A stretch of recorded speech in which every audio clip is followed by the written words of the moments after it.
एक बार भगवान विष्णु ने नारद जी को अपने पास बुलाया, क्योंकि नारद ने एक अहंकार आ गया कि कामदेव को मैंने जीत लिया। भगवान विष्णु नारद से प्रेम करते थे, तो उन्होंने उसे अपने पास बुलाया और कहा, काम वासना का कभी पता नहीं चलता कब हमारे ऊपर हावी हो जाए। तुम पहले ये कथा सुनो एक शर्त पर, तुम्हें ये पूरा सुनना होगा। जंगल की घनी छांव, पक्षियों की मधुर चहचहाहट और बहते झरने की शांत आवाजों से घिरा हुआ एक छोटा सा कुटिया थी। कुटिया में एक साधु रहता था। यह साधु तपस्वी था जो अपने जीवन के हर पल को ध्यान, योग और आध्यात्मिक चिंतन में लगाता था। उसका नाम महेश्वर था। सोयशेश्वरी था। महेश्वर ने अपनी जवानी में ही सांसारिक सुख सुविधाओं को त्याग दिया था। उसे संसार से कोई मोह नहीं था। उसका जीवन पूरी तरह से प्रभु भक्ति और साधना को समर्पित था। महेश्वर की कुटिया के आसपास कोई गांव नहीं था। वह गहरे जंगल में स्थित थी, जहां आम इंसान जाने से भी डरते थे। जंगल में जंगली जानवरों का बसेरा था, लेकिन साधु की तपस्या की शक्ति ऐसी थी कि कोई भी जानवर कुटिया के पास आने की हिम्मत नहीं करता। महेश्वर अपने तप से इतने तेजस्वी हो गए थे कि उनकी आंखों में दिव्यता झलकती थी। उनके दिन का प्रारंभ सूरज की पहली किरण के साथ होता। वह अपने आसन पर बैठकर ध्यान लगाते। उनका ध्यान इतना गहरा था कि वह घंटों तक उसी अवस्था में रहते जैसे किसी मूर्ति में प्राण डाल दिए गए हों। तपस्वी महेश्वर के पास कुछ भी अधिक नहीं था।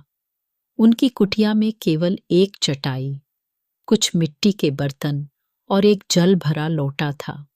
उनके भोजन में केवल जंगल के फल और जड़ी बूटियां होती थीं। वह न तो धन संपत्ति की इच्छा रखते थे और न ही किसी व्यक्ति से कोई अपेक्षा। जंगल से कुछ मील दूर एक छोटा सा गांव था।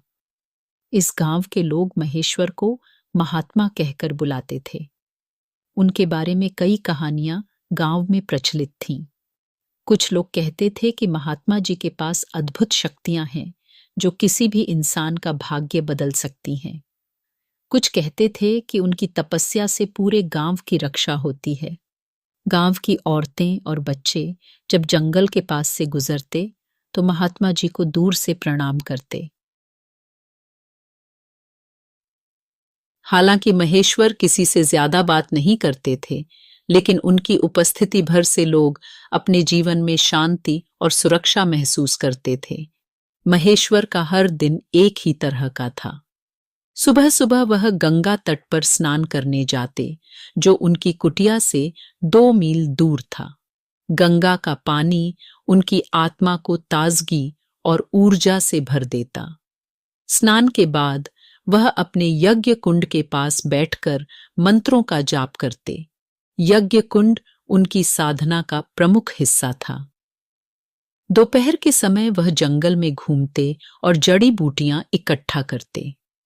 ये जड़ी बूटियां उनके खाने का हिस्सा होती थीं। साथ ही वह बीमार जानवरों और पक्षियों की देखभाल भी करते थे। महेश्वर का दिल हर जीव के लिए करुणा से भरा हुआ था। एक दिन जब महेश्वर ध्यान में लीन थे, तो उन्होंने कुटिया के बाहर कुछ आहट सुनी। उन्होंने ध्यान से सुना तो लगा जैसे कोई उनकी कुटिया के पास आ रहा हो। महेश्वर ने आंखें खोलीं और बाहर देखा। वहां एक औरत खड़ी थी। वह औरत अत्यंत सुंदर थी। उसकी आंखें गहरी और चमकदार थीं। उसके लंबे काले बाल उसकी पीठ पर लहराते हुए गिर रहे थे। वह साधारण गांव की पोशाक में थी, लेकिन उसकी सुंदरता और सादगी ने महेश्वर का ध्यान खींच लिया। औरत ने महेश्वर से कहा, महात्मा जी, मेरा नाम सुहानी है। मैं गांव से आई हूं। मुझे आपकी मदद चाहिए। महेश्वर ने शांत स्वर में पूछा, क्या बात है वत्स, तुम यहां जंगल में क्यों आई हो? सुहानी की आंखों में उदासी थी। उसने कहा, मेरा पति बहुत बीमार है। गांव के सारे वैद्य हार मान चुके हैं। मुझे किसी ने बताया कि आप अद्भुत शक्तियों के स्वामी हैं। कृपया मेरी मदद करें। महेश्वर ने थोड़ी देर तक सुहानी को देखा। उनकी आंखों में करुणा झलक रही थी। उन्होंने कहा, वत्स, मैं केवल एक तपस्वी हूं। जो भी शक्ति है वह प्रभु की देन है। मैं तुम्हारी मदद करने की पूरी कोशिश करूंगा। करुणा और मोह का आरंभ महेश्वर ने सुहानी को एक औषधि दी जो उन्होंने जंगल की जड़ी बूटियों से तैयार की थी। सुहानी ने औषधि को हाथ जोड़कर स्वीकार किया और चली गई। लेकिन उस दिन के बाद से महेश्वर का मन विचलित रहने लगा। सुहानी की सुंदरता, उसकी मासूमियत और उसकी आंखों में झलकती करुणा ने महेश्वर के दिल में एक अजीब सी हलचल पैदा कर दी। वह अपने ध्यान में पूरी तरह से लीन नहीं हो पा रहे थे। महेश्वर को समझ नहीं आ रहा था कि उनके साथ क्या हो रहा है। एक तपस्वी जिसने वर्षों तक किसी भी सांसारिक भावना को अपने पास नहीं फटकने दिया, अब एक औरत की छवि से प्रभावित हो रहा था। सुहानी ने औषधि लेने के बाद महेश्वर को धन्यवाद दिया और वादा किया कि वह कुछ दिन बाद फिर आएगी। महेश्वर ने बाहर से तो इसे सामान्य घटना की तरह लिया, लेकिन उनके भीतर एक तूफान उठ चुका था। उनका मन बार बार सुहानी की ओर आकर्षित हो रहा था। उन्हें यह समझ नहीं आ रहा था कि यह मोह है, प्रेम है या उनके तप की परीक्षा। सुहानी कुछ दिनों बाद फिर महेश्वर की कुटिया पर आई। इस बार उसने अपने पति के स्वास्थ्य में सुधार की खबर दी। उसने महेश्वर का धन्यवाद किया और कहा, महात्मा जी, आप सचमुच बहुत महान हैं। मैं आपकी हमेशा आभारी रहूंगी। महेश्वर ने सिर हिलाकर कहा, यह सब प्रभु की कृपा है। मैं केवल एक माध्यम हूं। लेकिन सुहानी के जाने के बाद महेश्वर ने महसूस किया कि वह उसकी प्रतीक्षा कर रहे थे। उनका तप अब पहले जैसा नहीं रहा। उनकी साधना में विचलन आ गया था। सुहानी अब अक्सर महेश्वर की कुटिया पर आने लगी। पहले वह सिर्फ अपने पति की बीमारी के लिए औषधि लेने आई थी, लेकिन अब वह किसी न किसी बहाने से वहां आ जाती। कभी वह गांव के किसी और व्यक्ति की बीमारी का बहाना लेकर आती, तो कभी साधु से उनकी तपस्या और ज्ञान के बारे में सवाल पूछती। महेश्वर, जो हमेशा से सांसारिक मोह माया से दूर थे, अब सुहानी की मासूमियत और सुंदरता पर मोहित होने लगे थे। उनकी बड़ी बड़ी कजरारी आंखें, गोरा रंग और वह मधुर मुस्कान जिसने उनके शांत और तपस्वी जीवन में हलचल मचा दी थी। हर बार जब सुहानी आती तो महेश्वर उसके चेहरे से नजरें हटाने में असमर्थ हो जाते। उसकी बातों में एक अद्भुत मिठास थी और उसकी उपस्थिति से महेश्वर का ध्यान भटकने लगा। सुहानी को खुद भी इस बात का एहसास होने लगा था कि साधु उस पर ध्यान देने लगे हैं। हालांकि वह इसे अपना सम्मान मानती थी और यह सोचकर प्रसन्न होती थी कि गांव के इतने महान तपस्वी उसे महत्व दे रहे हैं। एक दिन सुहानी महेश्वर के पास आई और बोली, महात्मा जी, क्या आपके पास मेरे कुछ सवालों के जवाब हैं? महेश्वर ने शांत स्वर में पूछा। पूछो वत्स, तुम्हारे मन में क्या प्रश्न है? सुहानी ने झिझकते हुए कहा, महात्मा जी, क्या कोई व्यक्ति अपनी भावनाओं को हमेशा के लिए दबा सकता है? क्या हर किसी का जीवन केवल तपस्या के लिए है? महेश्वर यह सुनकर चौंक गए। उन्होंने कभी यह नहीं सोचा था कि सुहानी ऐसे सवाल पूछेगी। वह थोड़ी देर तक चुप रहे और फिर बोले, वत्स, भावनाएं मनुष्य का स्वाभाविक गुण हैं, लेकिन जो व्यक्ति अपनी भावनाओं को नियंत्रित कर लेता है वही जीवन में उन्नति करता है। सुहानी ने गहरी सांस लेते हुए कहा, लेकिन महात्मा जी, क्या हर भावना को दबाना जरूरी है? क्या कभी कभी भावनाओं को जीना भी सही नहीं होता? महेश्वर को समझ नहीं आया कि इस सवाल का क्या जवाब दें। सुहानी के शब्दों ने उनके मन में हलचल मचा दी थी। उस रात महेश्वर ध्यान में बैठने की कोशिश कर रहे थे, लेकिन उनका ध्यान बार-बार सुहानी की बातों और उसके चेहरे की तरफ जा रहा था। उन्होंने अपनी आंखें बंद कीं, लेकिन हर बार सुहानी की छवि उनके सामने आ जाती। यह क्या हो रहा है? महेश्वर ने खुद से सवाल किया। मैं तो तपस्वी हूं, मुझे इन चीजों से दूर रहना चाहिए। लेकिन उनका दिल मानने को तैयार नहीं था। सुहानी की मासूमियत, उसकी सुंदरता और उसकी आंखों में छिपी गहराई ने उनके दिल में एक नई भावना जगा दी थी। अब सुहानी हर दूसरे तीसरे दिन महेश्वर की कुटिया पर आने लगी। वह कभी फल लाकर देती, कभी जंगल से जड़ी बूटियां चुनने में मदद करती। सुहानी का ऐसा करना साधु के दिल में और भी गहरी छाप छोड़ रहा था। महेश्वर ने महसूस किया कि वह उसके हुस्न के मोहपाश में बंधते जा रहे हैं। वह उसकी हर बात को ध्यान से सुनते, उसकी हर मुस्कान पर मोहित हो जाते। एक दिन सुहानी ने पूछा, महात्मा जी, क्या आप कभी किसी से प्रेम कर सकते हैं? महेश्वर ने अचकचाकर उसकी ओर देखा।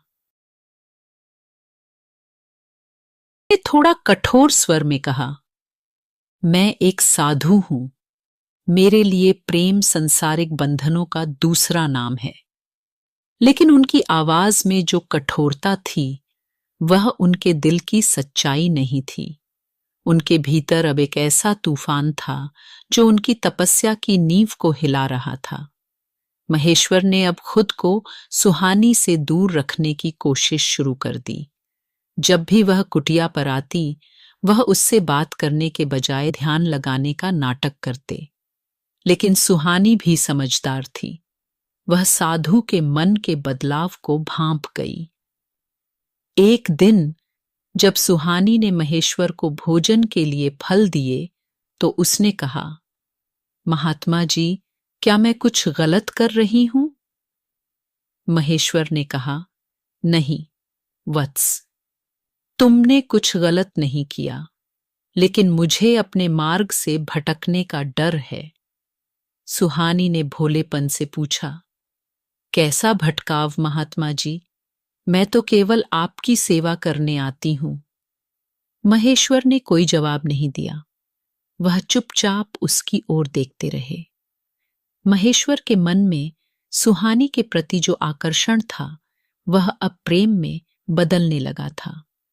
वह खुद को रोकने की कोशिश करते, लेकिन सुहानी की मौजूदगी में वह खुद को कमजोर महसूस करते। उनकी तपस्या, उनका ध्यान और उनका साधु जीवन अब धीरे धीरे टूटने लगा था। सुहानी और महेश्वर के बीच अब जो रिश्ता बन चुका था, वह न केवल भावनाओं का था, बल्कि शरीर और आत्मा का भी। महेश्वर, जो वर्षों तक अपनी इंद्रियों पर काबू रखते आए थे, अब सुहानी के मोह में पूरी तरह से बंध चुके थे। सुहानी का आना जाना अब और भी बढ़ गया था। वह अक्सर महेश्वर के पास घंटों बैठी रहती, कभी उनके तप और साधना की बातें करती, तो कभी अपनी निजी जिंदगी के दुख दर्द साझा करती। महेश्वर ने पहले उसे सिर्फ एक जरूरतमंद महिला के रूप में देखा था, लेकिन अब वह उसे अपनी कमजोरी के रूप में देखने लगे थे। एक दिन बारिश हो रही थी। कुटिया पर पहुंची। उसकी साड़ी का कपड़ा बारिश से चिपक गया था और उसके भीगे बालों से पानी की बूंदें गिर रही थीं। महेश्वर ने उसे देखा तो उनकी सांसें तेज हो गईं। महात्मा जी, बाहर बहुत बारिश है, मैं अंदर आ जाऊं? सुहानी ने पूछा। महेश्वर ने सिर हिलाकर अनुमति दी। सुहानी कुटिया के अंदर आ गई। ठंड से कांपती हुई वह पास ही एक चटाई पर बैठ गई। महेश्वर ने उसके लिए एक सूखा कपड़ा निकालते हुए कहा, यह लो, इसे पहन लो, ठंड लग जाएगी। सुहानी ने कपड़ा लिया, लेकिन महेश्वर के सामने बदलने में झिझकने लगी। उन्होंने अपना चेहरा दूसरी तरफ कर लिया, लेकिन सुहानी की छवि उनकी आंखों के सामने बार बार उभरने लगी। जब सुहानी ने कपड़े बदले तो उसकी आंखें महेश्वर की ओर उठीं।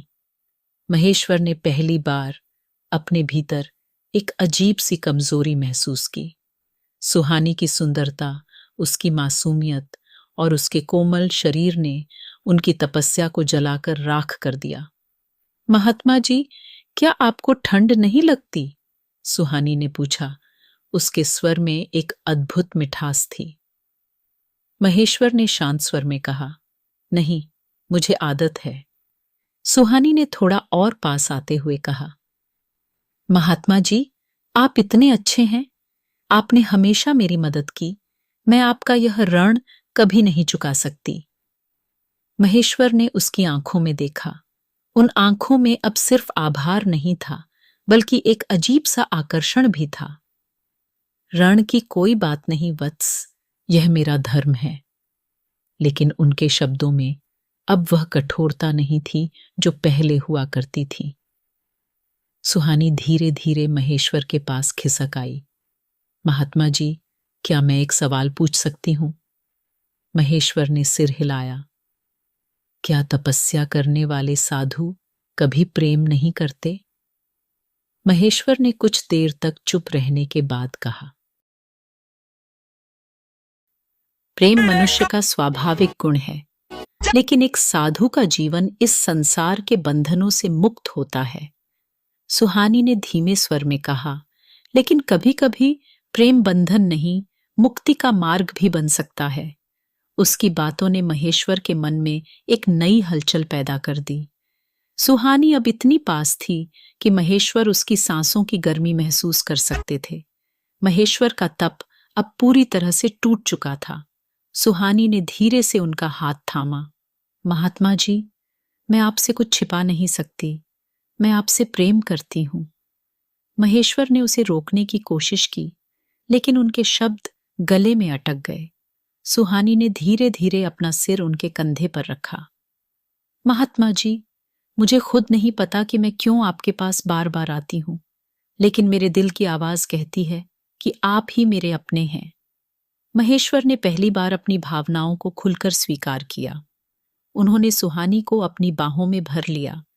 उस रात दोनों ने वह सीमा लांघ दी जिसे महेश्वर ने कभी न लांघने की कसम खाई थी। सुहानी ने अपने कोमल हाथों से महेश्वर के चेहरे को छुआ और महेश्वर ने उसे एक पल के लिए भी नहीं रोका। दोनों ने अपनी भावनाओं को खुलकर जिया। वह रात उनके जीवन की सबसे खास रात बन गई। महेश्वर ने सुहानी के साथ हर वह पल जिया जो वह वर्षों से खुद से दूर कर रहे थे। सुहानी ने महेश्वर को अपने स्नेह और प्रेम से भर दिया। वह सिर्फ शारीरिक मिलन नहीं था, बल्कि दो आत्माओं का मिलन था। सुबह जब महेश्वर जागे तो उनका मन भारी था। उन्हें एहसास हुआ कि उन्होंने अपने तप और संयम को तोड़ दिया है। सुहानी पास ही सो रही थी और उसका चेहरा शांत और संतुष्ट लग रहा था, लेकिन महेश्वर के दिल में अब एक अजीब सा खालीपन था। उन्होंने खुद से सवाल किया, क्या मैं सही कर रहा हूं? क्या मैंने अपने जीवन का उद्देश्य खो दिया है? सुहानी के लिए यह प्रेम था, लेकिन महेश्वर के लिए यह प्रेम और अपराधबोध का मिश्रण था। सुबह का सूरज जंगल में हल्की रोशनी बिखेर रहा था। महेश्वर कुटिया के बाहर बैठे थे, लेकिन उनकी आंखों में शांति की जगह एक गहरी बेचैनी थी। रात जो कुछ हुआ था उसने उनकी आत्मा को झकझोर दिया था। वर्षों की तपस्या और संयम जो उनके जीवन का आधार था, वह सुहानी के प्रेम और आकर्षण के सामने टूट चुका था। महेश्वर ने सुहानी की ओर देखा, जो अभी भी कुटिया के कोने में सो रही थी। उसका चेहरा शांत और मासूम था, लेकिन महेश्वर के मन में यह मासूमियत अब एक अपराध बोध बन चुकी थी। महेश्वर ने अपने मन में खुद से कहा, मैंने जो जीवन चुना था वह सांसारिक मोह माया से दूर रहने का था। मैंने इस शरीर को तपस्या के लिए समर्पित किया था, लेकिन आज मैं अपने पथ से भटक गया हूं। वह उठे और कुटिया के बाहर एक वृक्ष के नीचे ध्यान मुद्रा में बैठ गए। लेकिन उनका मन स्थिर नहीं हो पाया। उनकी आत्मा उन्हें बार बार धिक्कार रही थी। हे प्रभु, मैंने क्या किया? मैंने अपने धर्म और तपस्या का अपमान किया। मैं अब तपस्वी कहलाने के लायक नहीं हूं। महेश्वर जब गहरे ध्यान में गए तो उन्हें एक अद्भुत अनुभव हुआ। उनकी आत्मा के भीतर से एक तेज आवाज गूंजी। वह चौंक गए। उन्होंने अपनी आंखें बंद रखीं और ध्यान केंद्रित किया। आवाज ने फिर कहा, तुमने अपने जीवन का नियम तोड़ा है। तुम्हारी तपस्या के 500 वर्ष व्यर्थ हो गए हैं। तुम्हें इस पाप का प्रायश्चित करना होगा। महेश्वर की आंखों से आंसू बहने लगे। उन्होंने कांपते हुए स्वर में पूछा, हे प्रभु, मुझे क्षमा करें। मैंने अपने मन पर काबू नहीं रखा। मैं इस पाप का प्रायश्चित कैसे कर सकता हूं? आवाज ने कहा, तुम्हें अपनी तपस्या फिर से शुरू करनी होगी, लेकिन इस बार और कठिन परिस्थितियों में। 500 वर्षों का समय तुम्हारे जीवन से छिन चुका है।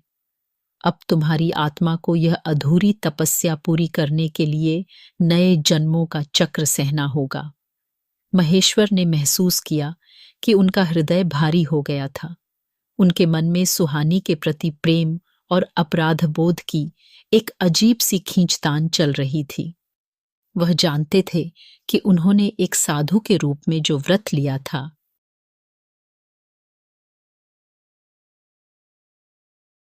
उसे तोड़ दिया है। उन्होंने सुहानी के पास जाकर उसे जागने के लिए कहा। सुहानी ने आंखें खोलीं और महेश्वर को देखा। महात्मा जी, क्या हुआ? आप इतने परेशान क्यों हैं? महेश्वर ने कठोर स्वर में कहा, सुहानी, जो हुआ वह गलत था। मैं अपने मार्ग से भटक गया हूं। मैं अब तुम्हारे साथ नहीं रह सकता। तुम्हें यहां से जाना होगा। सुहानी यह सुनकर स्तब्ध रह गई। उसने पूछा, महात्मा जी, क्या आप मुझसे प्रेम नहीं करते? महेश्वर ने अपने भीतर की पीड़ा को दबाते हुए कहा, यह प्रेम नहीं था, यह मेरी कमजोरी थी, और इस कमजोरी की सजा मुझे मिली है। मेरी तपस्या के 500 साल नष्ट हो चुके हैं। अब मैं तुम्हारे साथ नहीं रह सकता। सुहानी की आंखों में आंसू भर आए। उसने कहा, महात्मा जी, मैं जानती हूं कि मैंने आपके जीवन में हलचल मचाई है, लेकिन मैं आपसे प्रेम करती हूं। मैं यह सब नहीं समझती कि तपस्या और धर्म क्या है। मेरे लिए आप मेरे जीवन का हिस्सा हैं। महेश्वर ने गहरी सांस ली और कहा, सुहानी, तुम्हारा प्रेम सच्चा है, लेकिन मैं तुम्हारे योग्य नहीं हूं। मैंने जो रास्ता चुना था वह सांसारिक सुखों से दूर रहने का था। अब मुझे अपना जीवन सुधारने का मौका चाहिए। कृपया मुझे जाने दो। महेश्वर ने सुहानी से विदा ली और जंगल की ओर चल पड़े। उनके कदम भारी थे, लेकिन उनके मन में यह दृढ़ निश्चय था कि उन्हें अपनी तपस्या फिर से शुरू करनी होगी। सुहानी कुटिया में खड़ी होकर उन्हें जाते हुए देखती रही। वह समझ नहीं पा रही थी कि यह सब कैसे हुआ। महेश्वर ने एक बार फिर से ध्यान में डूबने की कोशिश की, लेकिन अब उनके सामने 500 साल की अधूरी तपस्या का बोझ था। वह जानते थे कि यह रास्ता आसान नहीं होगा। क्या महेश्वर अपनी तपस्या पूरी कर पाएंगे, या उनका प्रेम और अपराध बोध उन्हें फिर से विचलित करेगा?